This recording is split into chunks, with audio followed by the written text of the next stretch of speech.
Good day to you and welcome to Studio 5 Uncut. Here we have the pleasure of sharing extended conversations with some of the great guests we've had on Studio 5 throughout the weeks. And this week we're traveling to Utah and going behind the scenes. The Chosen is the world's #1 crowdfunded series, and it's celebrating yet another first, a Christmas movie on the birth of Jesus. Tickets are on sale now for Christmas with The Chosen, The Messengers.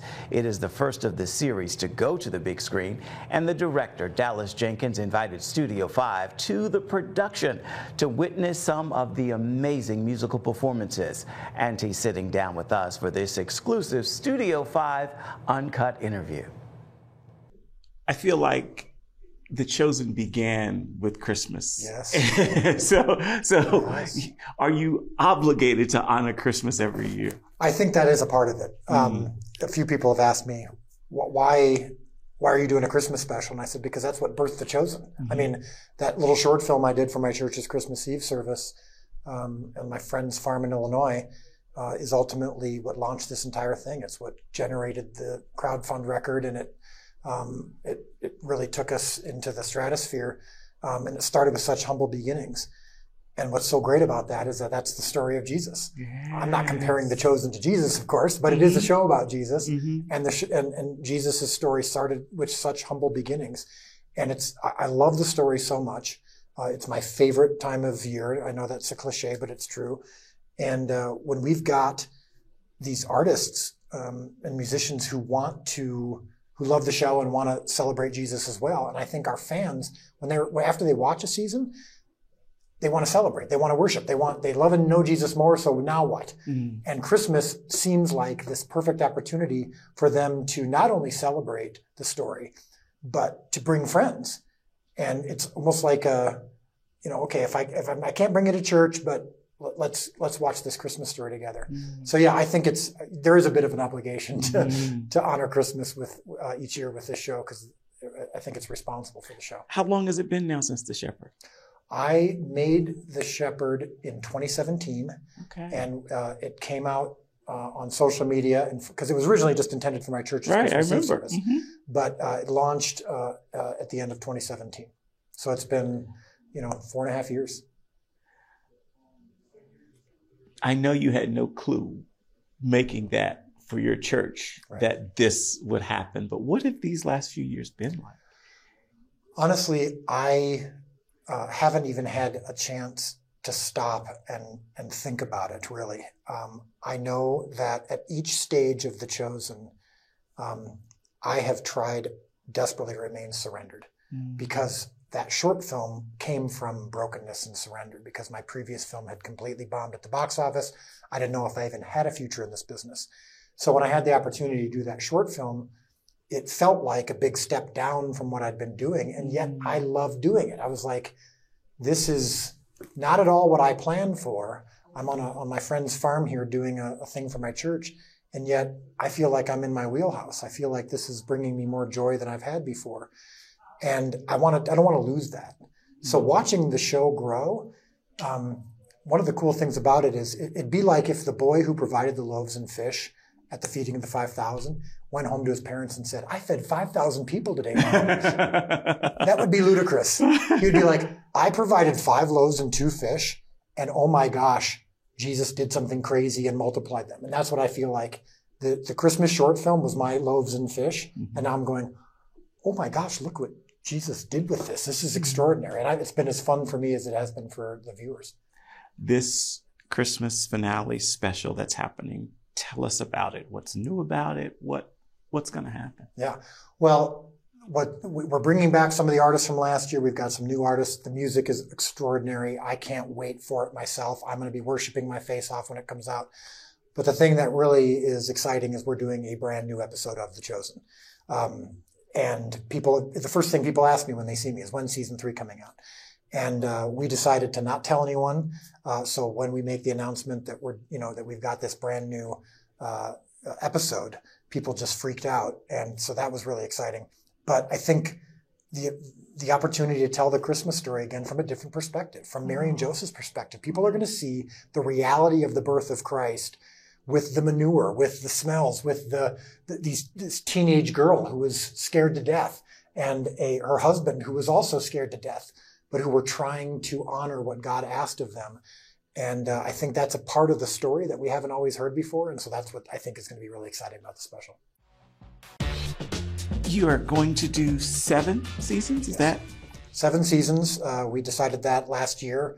We know exactly, how we're going to end it, and we've worked our way backwards. So 7 seasons seems like a nice number. Do you have a favorite episode to date? I do. Yeah, that's a good question. I think episode 4 of season 1 still remains, I think, the episode that means the most to me. That's the episode where Jesus first encounters Simon Peter and tells him to throw his net on the other side of the boat, and the miracle of the fish. And I think not only is it one of my favorites because of how the scene turned out. I remember the music, when I first heard the music from the composer, it was so different than what I expected. But also the filming of that scene just took so many miracles. So that was the climax of the first 4 episodes, which was how The Chosen was originally released. So there's always going to be a special place in my heart for episode 4 of season 1. But we've got other episodes that they all feel like my children. It's hard to pick one, but I think I'm always going to have a special place in my heart for that first 4 episodes that we did. Let's talk about the audience for The Chosen. People love this. I mean, from the artists who are here today to anyone I meet and encounter who thinks I haven't seen The Chosen yet. What does that do to you? Why do you think they're gravitating toward it so? I think what people are responding to the most with the show is what I'm responding to the most as I explore Jesus to make the show, which is his humanity. By really showing Jesus' humanity and doing it in an authentic way, the fear would be that would detract from his divinity.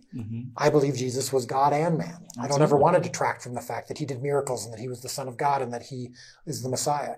But when you focus on the fact that Jesus joked with his friends, that he danced at a wedding, that he dressed his wound, that he spoke with children, that he loved his mom, that his first miracle at the wedding was a favor for his friends because his mom asked him to.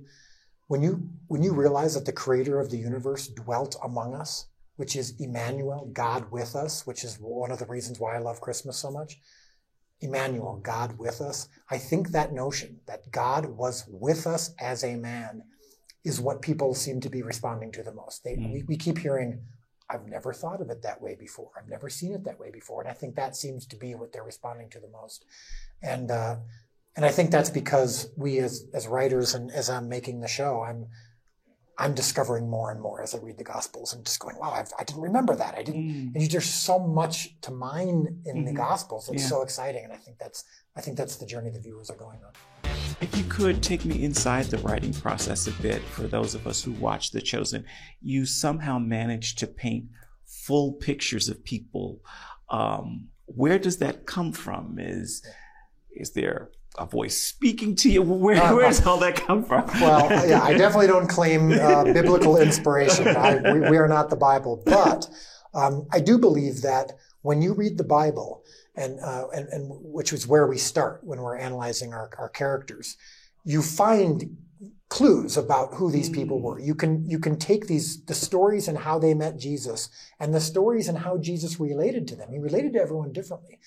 And you can see a lot and then work your way backwards and go, okay, using the historical context, the cultural context, and what we know of humanity, these were human beings. Yeah. And I know that sounds obvious, but it's not to most people. We sometimes think of them as stained glass paintings or stained glass windows. We sometimes think of them as stained glass windows or as paintings or as statues, but they were human beings like us. And they were struggling like us. And the Jewish people were undergoing severe oppression at that time. They were longing for a Messiah. And what does that do to you? What is your marriage like when you are longing for the Messiah and you're poor and you are also someone who's very temperamental, and that even after you met Jesus, you were still temperamental? We can take Simon Peter's story, work our way backwards and go, I can imagine that before he met Jesus, he was probably a tough guy to live with. So let's explore that. And I think that is what we're really trying to do, is capture the humanity of these people. And then hopefully you and I realize oh, their problems are similar to my problems. Therefore, their solution can be the same as mine.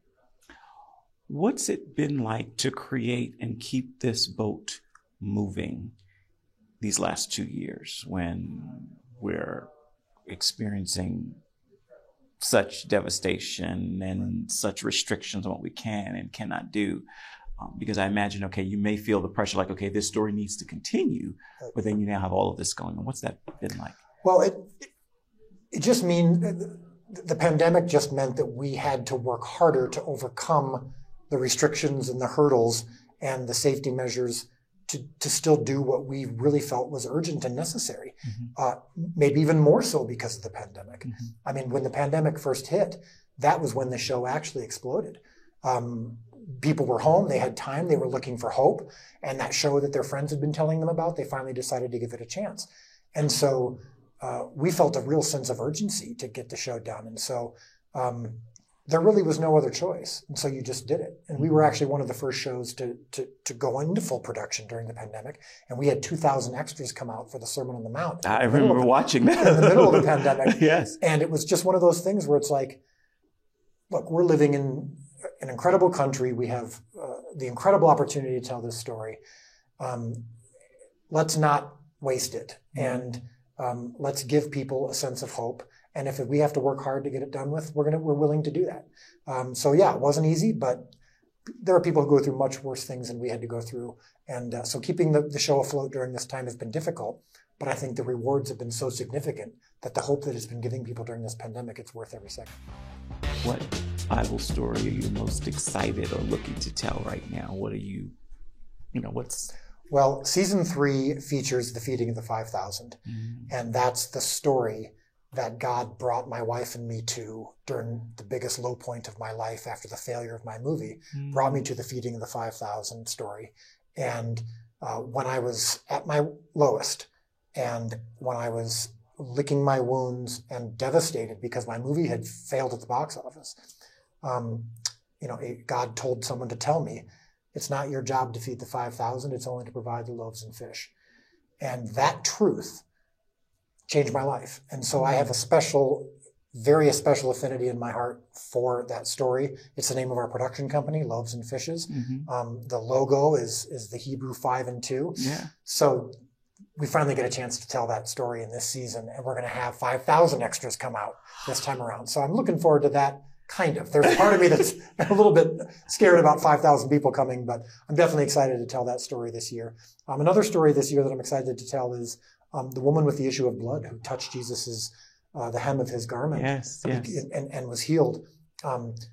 Think of just how much belief she had to have, knowing that even being among these people was against the rules, because she was unclean. But she was so desperate for Jesus that she's like, all I just need to do is touch his garment. May you and I have that desperation for Jesus. So I'm excited to tell that story as well. Time flies. That is a wrap for this episode of Studio 5 Uncut. Until next time, make time to uplift someone else. Thank you for watching. Bye-bye.